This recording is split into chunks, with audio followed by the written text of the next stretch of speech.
2 தினங்களுக்கு முன்பு தொடர்ந்து இந்த கரூர் சிவாயம் பகுதியிலே நியூஸ் தமிழ் செய்தியாளர்கள் அந்த கல் குவாரியிலே நடத்தப்பட்ட அந்த கனிம வள திருட்டு சம்பந்தமாக அவர்கள் ஆதாரங்களை படம் பிடிக்க சென்றனர்.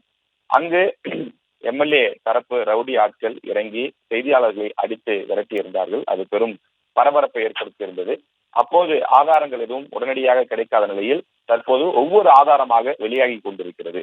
ஆதாரங்களை அழிக்க எம்எல்ஏ தரப்பு போராடிய அந்த ஆடியோ தற்போது வெளியாகி பெரும் பரபரப்பை ஏற்படுத்தியிருக்கிறது. கரூர் சிவாயம் பகுதியிலே நியூஸ் தமிழ் செய்திக்குழு தாக்கப்பட்ட சம்பவத்தில் புதிய ஆதாரமாக இந்த ஆடியோ வெளியாகி இருக்கின்றது.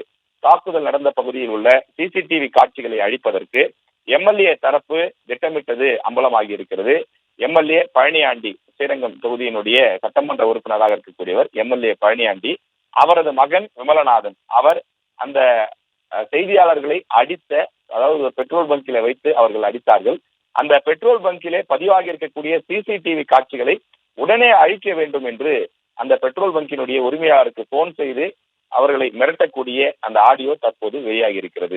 சம்பவம் நடந்த பகுதியிலே மொத்தமாக 2 சிசிடிவி இருந்திருக்கின்றது. அந்த 2 சிசிடிவி காட்சிகளில் கடந்த 1 மணி நேரத்திற்கான வீடியோவை உடனடியாக அடித்து விடுங்கள்.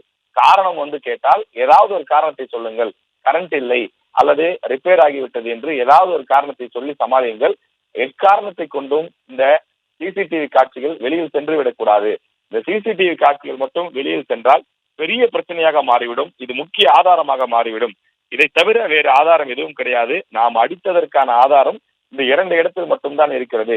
எனவே உடனடியாக இந்த 2 விஷயங்களையும் நீங்கள் செய்து விடுங்கள் என்று சொல்லி எம்எல்ஏவினுடைய மகன் விமலநாதன் அந்த பெட்ரோல் பங்கினுடைய உரிமையாளருக்கு உத்தரவிடுகிறார். அது மட்டும் இல்லாமல் தன்னுடன் இருக்கக்கூடிய அடியாட்களுக்கும் பல்வேறு சதி திட்டங்களை தீட்டி கொடுக்கக்கூடிய ஆதாரங்கள் தற்போது வெளியாகி இருக்கிறது.